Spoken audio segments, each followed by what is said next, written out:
Welcome to news alerts. ఏపీలో YCP శ్రేణులు ప్రజలపై జరుగుతున్న దాడులపై హైకోర్టు సుప్రీంకోర్టుకు వెళ్తామని, రాష్ట్రంలో ఎందుకు రాష్ట్రపతి పాలన విధించకూడదో కోర్టులను అడుగుతామని మాజీ సీఎం జగన్ పేర్కొన్నారు. టీడీపీ శ్రేణుల దాడుల్లో గాయపడ్డ వైసీపీ కార్యకర్తలను మంగళవారం విజయవాడ ఆసుపత్రిలో పరామర్శించారు. ఈ సందర్భంగా ఆయన మాట్లాడుతూ రాష్ట్రంలో శాంతి భద్రతలు కరువయ్యాయని ఆరోపించారు. మహిళలు, చిన్నపిల్లలపై అఘాయిత్యాలు జరుగుతున్నాయని పేర్కొన్నారు.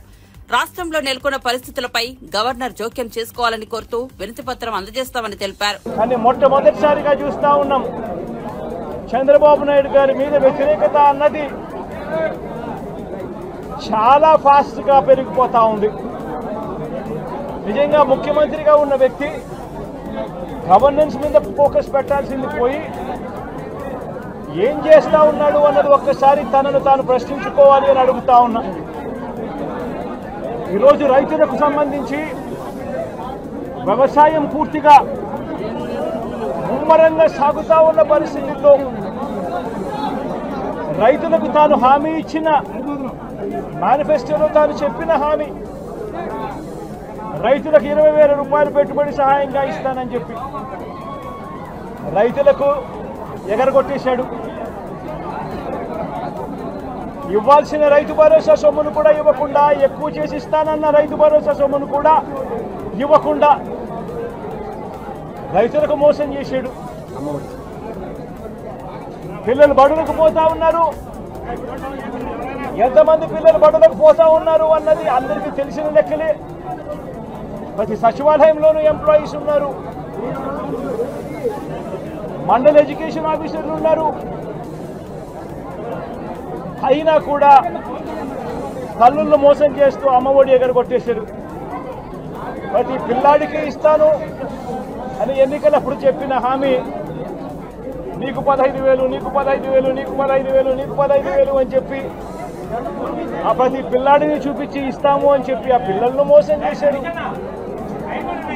ప్రతి అక్క చెల్లెమ్మలను మోసం చేశారు. తల్లులకు అమ్మఒడి ఇస్తామని తల్లుల దగ్గర నుంచి మొదలెడితే ప్రతి తల్లికి 18 సంవత్సరాలు నిండిన ప్రతి అమ్మాయికి, ప్రతి అక్కకు, ప్రతి చెల్లెమ్మకు నెలకు 1,500 రూపాయలు ఇస్తామని చెప్పి వాళ్ళను మోసం చేశారు. ఈరోజు ఫీజు రీఇంబర్స్మెంట్ తీసుకుంటా ఉన్న పిల్లలు జనవరి, ఫిబ్రవరి, మార్చి క్వార్టర్ ఫీజులు రాలా. ఏప్రిల్, మే, జూన్ ఫీజులు రెండో క్వార్టర్ కూడా ఫీజులు రాలా. పిల్లలు చదువుకునేదానికి కూడా ఇబ్బంది పడే పరిస్థితిలోకి, ఫీజులు కట్టలేని పరిస్థితిలోకి కాలేజీ యాజమాన్యాలు ఫీజులు అడుగుతా ఉన్న పరిస్థితిని ఈరోజు చూస్తూ ఉన్నాం. పిల్లలకు వసతి దీవెన ఎగరగొట్టేశారు.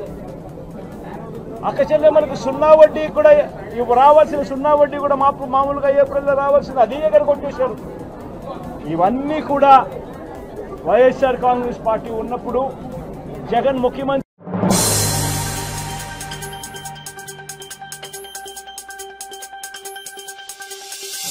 భవిష్యత్తులో జరగబోయే విశాఖ కార్పొరేషన్ ఎన్నికల్లో కూటమి ప్రభుత్వం విజయం సాధించేలా అందరూ సహాయ సహకారాలు అందించాలని AP deputy CM Pawan Kalyan party శ్రేణులకు పిలుపునిచ్చారు. మంగళవారం విజయవాడలోని మంగళగిరి పార్టీ కార్యాలయంలో విశాఖపట్నంకు చెందిన 5 వైసీపీ కార్పొరేటర్లు జనసేన పార్టీలో చేరారు. ఈ సందర్భంగా వారికి కండువా కప్పి పార్టీలోకి ఆహ్వానించారు. ఈ సందర్భంగా ఆయన మాట్లాడుతూ రాష్ట్రం విభజన తర్వాత రాష్ట్రం బలంగా ఉండాలనే లక్ష్యంతో కలిసి పనిచేశామని అన్నారు. వ్యక్తిగతంగా తనకు వైసీపీ శత్రువు కాదని అన్నారు. డిప్యూటీ సీఎం ప్రమాణ స్వీకారం చేసి ప్రభుత్వ బాధ్యతలు తీసుకున్నాక ఇదే ఫస్ట్ జాయినింగ్ అనుకుంటా, పొలిటికల్ జాయినింగ్. సరే, నాకు ఇష్టమైన వైజాగ్తో మొదలైంది.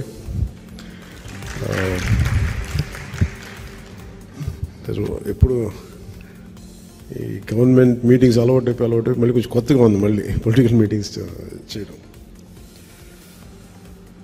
మీకు ప్రత్యేకించి తెలియజెప్పేది ఇది, మన రాష్ట్రం బాగుండాలి, విభజన తర్వాత నుంచి రాష్ట్రం బలంగా ఉండాలి, ఆర్థికంగా నిలదొక్కుకోవాలనే ఉద్దేశంతో మనం ఈరోజు నిలబడ్డాం, ప్రయాణం చేశాం. చాలా సందర్భాల్లో కూడా చెప్పాను, వైసీపీ పార్టీ నాకు వ్యక్తిగతంగా శత్రువు కాదు. చాలా సందర్భాలు మాట్లాడే విధానాలు ఇవన్నీ నమ్ముకున్న నాయకులు నష్టపోతారు. సో మాకు జనసేన పార్టీ తరఫు నుంచి మీ అందరికీ మేము మీకు బలం ఇచ్చేవాళ్ళం, మిమ్మల్ని రాజకీయ పరంగా అన్ని రకాలుగా మీరు ఎదగాలని కోరుకునేవాడిని. దాని తగ్గట్టు వాతావరణం ఉంటుంది. సో మనస్ఫూర్తిగా మీ అందరికీ ఒక్కమారు ధన్యవాదాలు తెలుపుకుంటూ, ఆల్రెడీ పార్టీని వీడకుండా పనిచేసిన జనసేన నాయకులు, కార్యకర్తలు, వీరి మహిళలు అందరూ ఉన్నారు. మీరందరూ కూడా వారితో మమేకమై అందరం కలిసి పనిచేద్దాం. భవిష్యత్తులో కూటమి ప్రభుత్వం వైజాగ్ కార్పొరేటర్ ఎన్నికల్లో మనం బలంగా విజయం సాధించాలని కోరుకుంటూ, మీ అందరి సహాయ సహకారాలు కావాలి.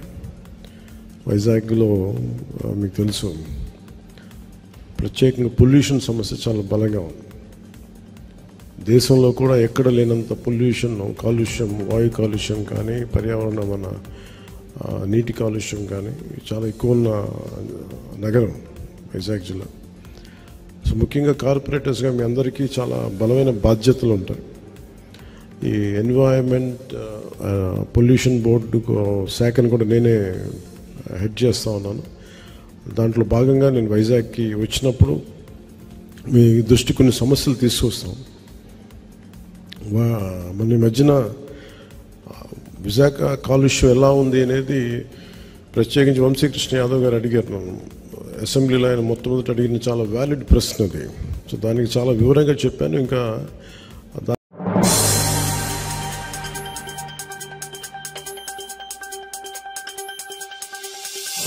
కేంద్ర మంత్రులు కిషన్ రెడ్డి, బండి సంజయ్ కి దమ్ముంటే రాష్ట్రానికి ఐటీఐఆర్ తీసుకొచ్చి ప్రధాని మోదీతో శంకుస్థాపన చేయించాలని పీసీసీ వర్కింగ్ ప్రెసిడెంట్ జగ్గారెడ్డి సవాలు విసిరారు. బీజేపీ నేతలు కేవలం కోతల రాయిళ్లు మాత్రమేనని ధ్వజమెత్తారు. మంగళవారం గాంధీభవన్ లో ఆయన మీడియాతో మాట్లాడారు. మూసీ ప్రక్షాళన అవినీతి కోసమేనని బీజేపీ నేతలు విమర్శిస్తున్నారు. మరి గంగా ప్రక్షాళన కూడా మోదీ అందుకే చేస్తున్నారా? పనులు చేస్తే డబ్బుల కోసం అంటారు, చేయకపోతే చేయడం లేదు అంటారు. ఇదేం పద్ధతి అంటూ బీజేపీ నేతలపై జగ్గారెడ్డి ఫైర్ అయ్యారు. ఇక అబద్దాలకు తల్లిగారిల్లు కేసీఆర్దేనని జగ్గారెడ్డి ఆరోపించారు. కొందరు లేట్ అయితే, కొందరు ముందు అయితే, అందరు ఒకటేసారి కాకపోవచ్చు.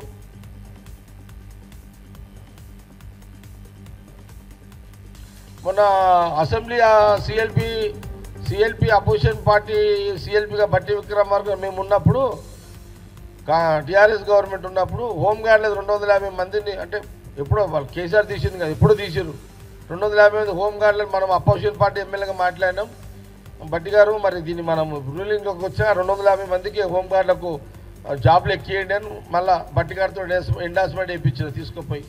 నిన్న వేముల నరేందర్ రెడ్డి కూడా నిన్న చెప్పిన సీఎం గారు పేరు మీద అడ్రస్ చేసి, ఇది మనం కాంగ్రెస్ అపోజిషన్లో మాట్లాడినాం అసెంబ్లీలో అని నరేందర్ కూడా ఇచ్చి, ఇది కొంత సీఎం గారితో మాట్లాడి ఫోన్లో ఇది మూవ్ చేయి, ఐజీతో మాట్లాడి హోంగార్డ్ డిపార్ట్మెంట్ అనితో కూడా నేను ఇచ్చిన.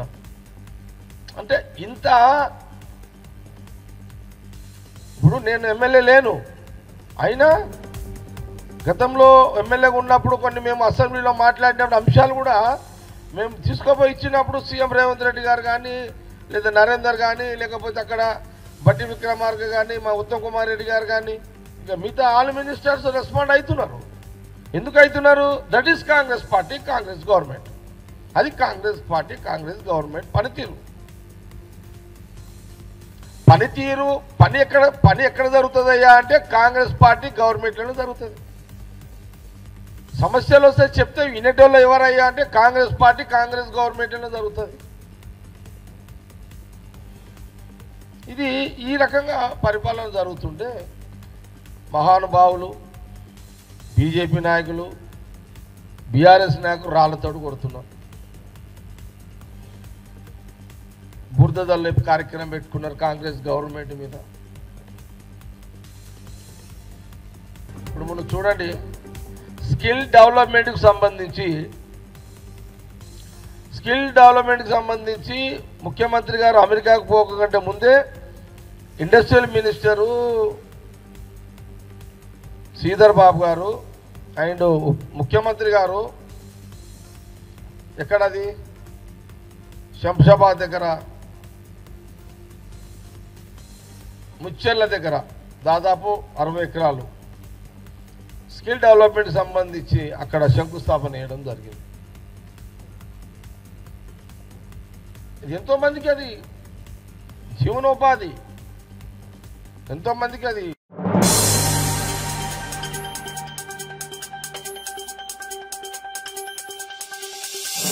అన్నా క్యాంటీన్లను ఆగస్టు 15వ తేదీ నుంచి ఒకేసారి ప్రారంభిస్తామని మున్సిపల్ శాఖ మంత్రి నారాయణ కీలక ప్రకటన చేశారు. 100 అన్నా క్యాంటీన్లను ప్రారంభిస్తామని వెల్లడించారు. ఏపీ సచివాలయంలో మంగళవారం మంత్రి నారాయణ అధికారులతో సమావేశమయ్యారు. ఈ సమావేశంలో పలు కీలక అంశాలపై చర్చించారు. ఈ సందర్భంగా మంత్రి నారాయణ అధికారులకు పలు సూచనలు, సలహాలు ఇచ్చారు. క్రెడాయ్, నెరెడ్కో వంటి సంస్థల బిల్డర్లతో సమావేశమయ్యామని చెప్పారు. షార్ట్ ఫాల్స్ వీటి మీద యాక్చువల్గా డిస్కస్ చేయడం జరిగింది. ఈ మధ్య నేను నెల్లూరులో కూడా ఒక డ్రైవ్ పెట్టాను.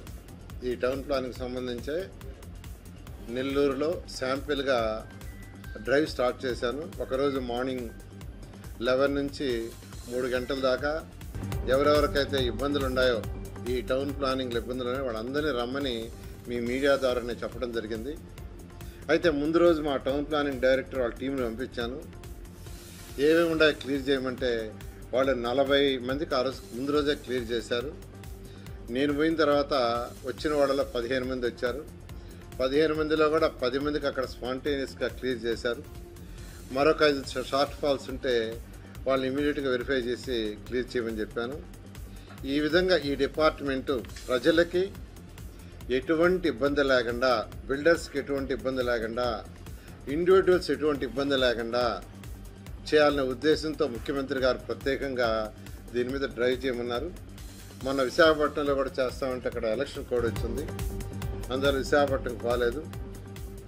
ఎవరివి కనీసం ఒక మున్సిపాలిటీలో ఖచ్చితంగా ఈ డ్రైవ్ నేనే పర్సనల్గా చేయదలుచుకున్నాను. ఎందుకంటే మంత్రిగా పర్సనల్గా చేసినప్పుడు అక్కడ వాళ్ళకున్న ఇబ్బందులు ఏందో తెలుస్తాయి. మొన్న నెల్లూరులో చేయటం వల్ల కొన్ని ఇబ్బందులు వాళ్ళు చెప్పారు. దాన్ని దృష్టిలో పెట్టుకొని ఈరోజు విజయవాడలో ఈ బిల్డర్స్ నేను రమ్మన్నాను.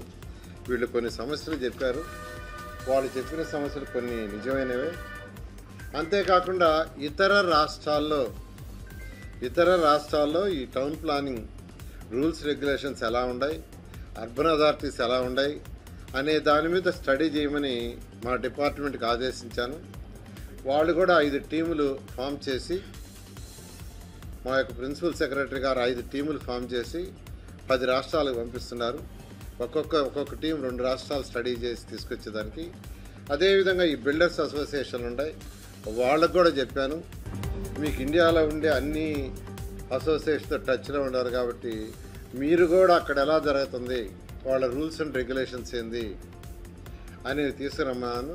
వాళ్ళు కూడా తీసుకొస్తే, మా యొక్క అధికారులు కూడా తీసుకొస్తే ఈ నెలాఖరు లోపల దాని మీద డిబేట్ చేసి, డిస్కస్ చేసి, ప్రజలకు ఇబ్బంది లేకుండా సరళీకృతం చేస్తూ, but at the same time rules and regulations ఎవరు అతిక్రమించినా దాని మీద స్ట్రిక్ట్గా యాక్షన్ తీసుకుంటాం.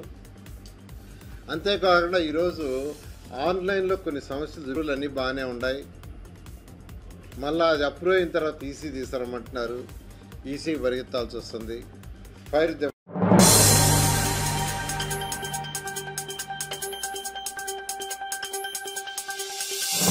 ఏపీలో ప్రతిపక్ష నేతగా కూడా ఉండడానికి మాజీ ముఖ్యమంత్రి వైఎస్ జగన్ కు అర్హత లేదని, ప్రజలు స్పష్టమైన ప్రజా తీర్పు ఇచ్చినా కానీ ఇప్పటికీ పద్దతిలో మార్పు రావడం లేదని జలవనరుల శాఖ మంత్రి నిమ్మల రామానాయుడు విమర్శించారు. మంగళవారం పార్టీ కార్యాలయంలో మీడియాతో మాట్లాడారు. వాళ్ళకి మేము డైరెక్షన్ ఇస్తే మా డైరెక్షన్ ప్రకారం 1వ తారీఖున మరి 14,000 క్యూసెక్కులు పంపించడం జరిగింది. 2వ తేదీన 15,000 క్యూసెక్కులు పంపించడం జరిగింది. 3వ తేదీని చూస్తే 12,000కి మళ్ళీ పడిపోయినటువంటి పరిస్థితి. 4వ తేదీన దాన్ని 10,000 క్యూసెక్లకి తగ్గిపోయినటువంటి పరిస్థితి. నిన్న గట్టిగా ఫైట్ చేస్తే మళ్ళీ ఈరోజు 11,000కి కొద్దిగా రేట్ చేస్తున్న పరిస్థితి. అంటే ఇక్కడ ఎస్సీ కూడా నిర్లక్ష్యం.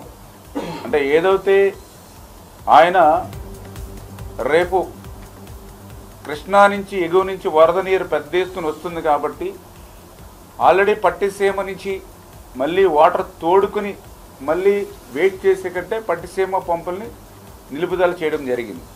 ఓకే, ఎందుకంటే ఖర్చుతో కూడింది కాబట్టి మనకి గ్రావిటీ మీద పైనుంచి వాటర్ వస్తూ ఉంది. అంచేత ఏదైతే పట్టిసీమ వాటర్ ఆగి లోకల్ క్యాచ్మెంట్ వాటర్ కూడా రానిటువంటి స్థితిలో చాలా క్లియర్గా పులిచెంతల నుంచి డ్రా చేసుకుని ఆ వాటర్ వచ్చేంత వరకు కూడా ఏదైతే ఇక్కడ ప్రకాశం బ్యారేజ్లో ఉన్నటువంటి వాటర్ని అతను యూటిలైజ్ చేసుకోవచ్చు. కానీ ప్రకాశంలో ఉన్నటువంటి వాటర్ని యూటిలైజ్ చేసుకోవడానికి కూడా 2 రోజులు డిలే చేసి అతను అక్కడ ఏదైతే కెనాల్స్కి వెళ్ళేటువంటి వాటర్ని తగ్గించడం జరిగింది. తర్వాత ఈ యొక్క ప్రకాశం బ్యారేజ్లో ఉన్నటువంటి వాటర్ని అతను డ్రా చేసుకున్న టైంలో పులిచింతల నుంచి కూడా డ్రా చేసుకోవాలి.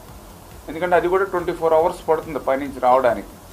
అది కూడా డిలే చేశాడు. దానివల్ల ఏమైంది, ఇక్కడ హెడ్ వాటర్ తగ్గింది, పైనుంచి వాటర్ నిన్నటికి కానీ అందుకోనేటువంటి పరిస్థితి. అందుకే సీరియస్గా ఇప్పుడే సెక్రటరీ గారితో కూడా డిస్కషన్ చేసాం. ఎవరైతే ఇంత నిర్లక్ష్యంగా నిర్లిప్తంగా సమృద్ధిగా నీరున్నప్పటికీ కూడా ఈ యొక్క ఈస్ట్ కెనాల్ కానీ వెస్ట్ కెనాల్ కానీ పంపించడంలో నిర్లక్ష్యించినటువంటి ఎస్సీని ఎవరైతే ఉన్నారో అతను ఇమ్మీడియట్లీ ఈఎన్సీకి సరెండర్ చేయమని చెప్పడం జరిగింది.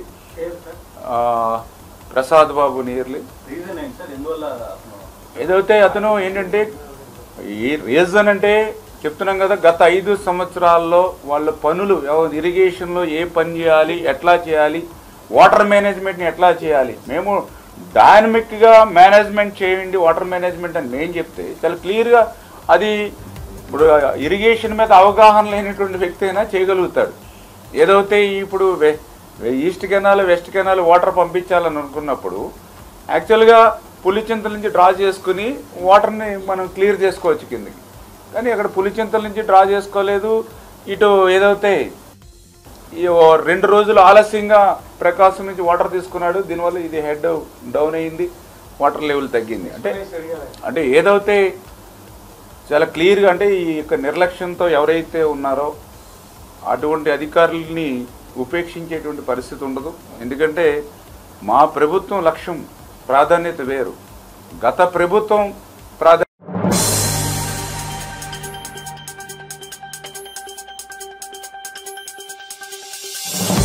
గుంటూరు జిల్లా తెనాలికి చెందిన ఓ చిరు వ్యాపారి ఢిల్లీలో జరిగే స్వాతంత్ర్య దినోత్సవంలో పాల్గొనే అరుదైన అవకాశాన్ని దక్కించుకున్నారు. తెనాలిలోని బాలాజీరావుపేటకు చెందిన చిరంజీవి పానీపూరి బండి నడుపుతూ జీవనం సాగిస్తున్నారు. ఈ నెల 15న నిర్వహించనున్న స్వాతంత్ర్య వేడుకల్లో పాల్గొనాలని రాష్ట్రపతి ద్రౌపది ముర్ము నుంచి ఆయనకు ఆహ్వానం అందింది. జాతీయ పట్టణ జీవనోపాధి మిషన్ కింద తెనాలి పురపాలక పట్టణ పేదరిక నిర్మూలన విభాగం ద్వారా ఆయన రుణం పొందారు. తీసుకున్న రుణాన్ని సకాలంలో చెల్లించారు. అది కూడా డిజిటల్ రూపంలో నగదు లావాదేవీలు నిర్వహించడంతో చిరంజీవికి ఈ ఆహ్వానం అందింది. మెహ్మా సహకారం వల్ల అధిక వడ్డీలకు అప్పులు తెచ్చుకోవాల్సిన అవసరం తప్పిందని చిరంజీవి తెలిపారు.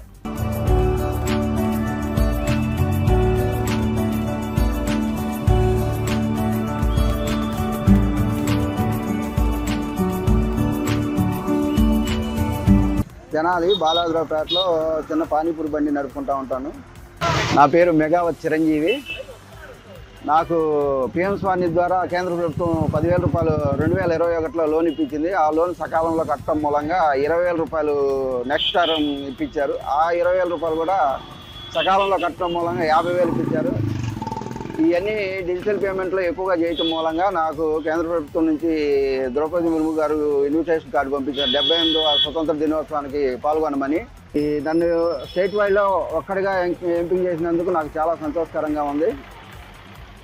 డిజిటల్ పేమెంట్లు ఎక్కువగా చేయటం మూలన అది కూడా సంతోషకరంగా ఉంది. నన్ను చూసి ఇంకో ఇన్స్పైర్ అవుతారేమో అని.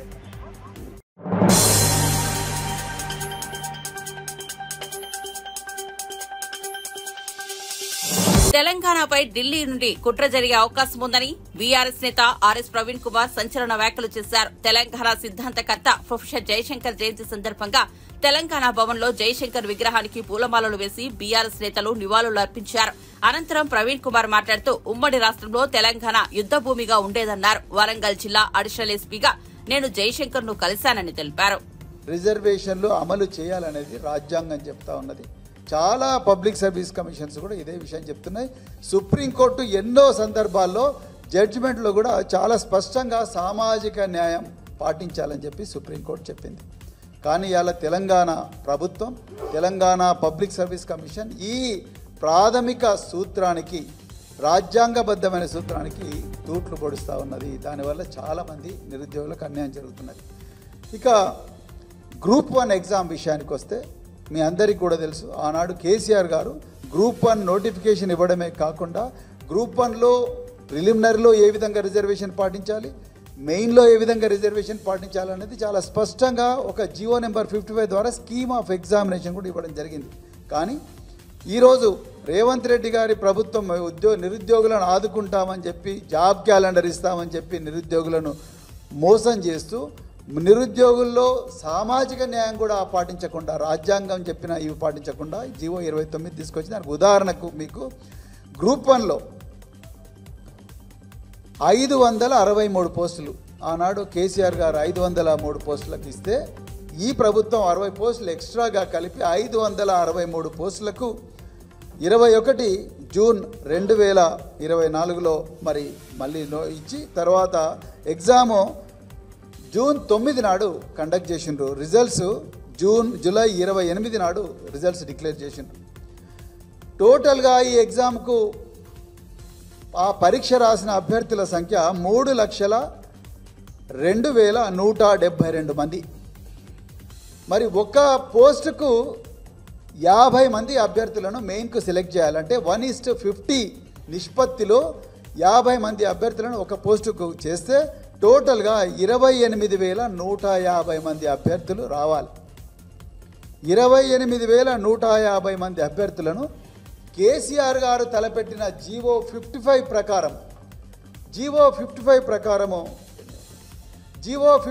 ప్రకారం సెలెక్ట్ చేస్తే అందులో ఈ 563 పోస్టుల్లో రిజర్వ్ చేయబడని అంటే ఓపెన్ కాంపిటీషన్ ఓసీ కోటాలో ఉండే పోస్టులు 209. అంటే ఈ 40% ఈ ఎల్లో పచ్చ కలర్లో ఉన్న ఈ పోస్టులు 209. వీటి కోసం 10,450 మంది అభ్యర్థులను 1:50 నిష్పత్తిలో సెలెక్ట్ చేయాలి.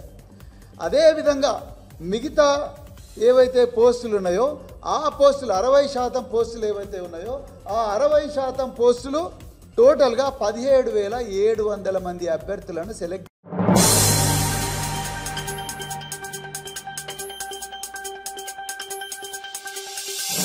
బీజేపీ నేతలు నల్లపిల్లుల్లా ప్రతి మంచి పనికి అడ్డం పడుతున్నారని, వారు రాష్ట్రానికి చేసిందేమీ లేదని, 10 ఏళ్లు ఒక్క పైసా కూడా ఇవ్వలేదని పీసీసీ మీడియా కమిటీ చైర్మన్ సామా రామ్మోహన్ రెడ్డి అన్నారు. గాంధీభవన్లో మీడియాతో మాట్లాడిన ఆయన సీఎం విదేశీ పర్యటనపై ప్రతిపక్షాలు చేస్తున్న ఆరోపణలపై స్పందించారు. ఆయన మాట్లాడుతూ రాష్ట్రానికి పెట్టుబడులు తేవడానికి సీఎం రేవంత్, మంత్రి శ్రీధర్ బాబు సహా అధికారుల బృందం విదేశీ పర్యటన చేస్తుందని, ఇందులో కాగ్నిజెంట్ విస్తరణలో తొలి సక్సెస్ సాధించిందని, టైర్ 2 సిటీలో కూడా కాగ్నిజెంట్ బ్రాంచ్లు ఏర్పాటు చేసేలా ఒప్పందం జరిగిందని తెలిపారు. ఒక గడియారంలో 12 ముళ్ళు 12 మొత్తం 360 డిగ్రీలు ఎట్లుంటాయో అన్ని రంగాలను కూడా అట్లనే తిరుగుకుంటా మరి ఈ రోజు ఒక పాజిటివ్ వాతావరణం తోటి సక్సెస్ రేట్ తోటి ముఖ్యమంత్రి గారు ముందుకు తీసుకొని పోతా ఉండు. ఈ అంశాలని మంచి పనులని మరి కాంగ్రెస్ పార్టీ చేసుకుంటే బీజేపీ ఈరోజు పిల్లి అవతారం ఎత్తింది. ఇది ఏంటిది అనంటే వాళ్ళు ఇయ్యరు, మనం చేసేటోని చేయనియరు. ప్రగతి పదంలో సరే నువ్వంటే కేంద్రంకి వచ్చి మనం ఎన్నో రిప్రజెంటేషన్స్ ఇచ్చినాం. ముఖ్యమంత్రి గారు అదే విధంగా మంత్రులతోటి కలిపి పోయి మాకు గీగి పనులున్నాయి సార్, తర్వాత విభజన చట్టంలో హామీలు రావాలి, తర్వాత మూసీ రివర్ ఫ్రంట్ కి సంబంధించినటువంటి మాకు ప్యాకేజ్ కావాలి, పాలమూరు రంగారెడ్డికి మాకు ప్యాకేజ్ కావాలి, లేకపోతే RRR కి మాకు మీరు ఇవ్వాల్సినటువంటి బాధ్యతగా ఉంది. ఇవన్నీ అంశాలను గుర్తు చేసి స్కిల్ యూనివర్సిటీ ఒకటి పెడుతున్నాము. అన్నింటినీ కూడా మనం ఈ రాష్ట్రంకి వచ్చి ఏం చేయబోతున్నామో పారదర్శకంగా 4 అడుగులు కిందికి పోయి, గతంలో ఏం చెప్పేటోళ్ళు బీజేపీ వాళ్ళు, మీరు అడుగుతే కదా మాకు తెలిసేది అనేటోళ్ళు. మరి అడుగుడు కాదు, మొత్తం మంత్రివర్గాలతో కూడా పోయి వినతి పత్రాలు మనం ఆడ ఇచ్చినాక కూడా మన బడ్జెట్ లో మనకి ఏమి ఇచ్చారు అంటే మొండి చేయి చూపించినటువంటి సంగతి మన అందరికి తెలిసిందే. అయినప్పటికీ ఇక మంచో చెడో మనం అడగడం మన బాధ్యత, ఇయ్యడం ఇయ్యకపోవడం అనేటటువంటిది వాళ్ళ విచక్షణకు మనం వదిలి పెడదాం. ఇది తెలంగాణ మీద చూపిస్తున్నటువంటి వివక్ష అనేటటువంటిది సభా సాక్షిగా మనం తీసుకున్నటువంటి తీర్మానంతో మనం ముందుకు పోయినాం. అయితే దీని మీద బీజేపీ నేతలు ఏమని మాట్లాడతారు, స్కిల్ యూనివర్సిటీ పెడతానంట భూ కుంభకోణాలు మనం చేస్తున్నామట. బండి సంజయ్ గారు మాట్లాడతారు. ఏమైనా అర్థం పడదాం ఉందా? ఈరోజు మత కళాలు లేకపోతే మతపరమైనటువంటి చిచ్చులు పెట్టి ఎంపీ ఎట్లా గెలవాలి అనేటటువంటి స్కిల్ తప్ప ఆయనకి ఇంకో స్కిల్ ఉంటున్నటువంటి చరిత్ర ఉందా? లేకపోతే గతంలో మీరు ఏదైతే పాదయాత్ర మొదలు పెట్టిరో ఆ రోజు మీరు మొదలు పెట్టినటువంటి వసూళ్ల పర్వం తట్టుకోలేకనే కదా మీ పదవిని ఊడవీకేసి పక్కకు జరిపింది, అర్ధరాత్రి పూట మరి అధ్యక్షుడిని మార్చింది. మీరు ఈ రోజు కుంభకోణాల గురించి మాట్లాడితే ఎట్లా బండి సంజయ్ గారు? ఈ అంశం కూడా చెప్తే మనం పక్కన పడదాం. రాముడి పేరు మీద అయోధ్య మందిరం అనేటటువంటిది మనందరం కూడా మొక్కుతాం, మన అందరి సెంటిమెంట్. కానీ ధర్మం పేరుతోటి వీళ్ళు చేసేటటువంటి భూ కుంభకోణాలు అంటే ఎట్లుంటాయి అంటే బండి సంజయ్ గారు దీనికి జవాబు చెప్పాలి. కాంగ్రెస్ పార్టీ నుంచి మేము ప్రశ్నిస్తున్నాం. అదాని గారైనా, బాబా రామ్దేవ్ అయినా, రవిశంకర్ అయినా వీళ్ళు అయోధ్యకి చేరువలో ఉంటున్నటువంటిది ఇండియన్ ఆర్మీకి సంబంధించినటువంటి భూమిని కొనుగోలు చేస్తారు. ఫస్ట్ కొనుగోలు చేసిన తర్వాత ఆ భూమిని డీనోటిఫై చేసేస్తారు సర్కార్. దీన్ని అంటారు కుంభకోణం అని. రక్షణ భూమిని కాపాడాల్సినటువంటి బాధ్యత ఉంటున్నటువంటి మీరు, నువ్వు కూడా హోంశాఖకు సంబంధించినటువంటి వాళ్ళే కదా, కాపాడాల్సినటువంటి వాళ్ళు.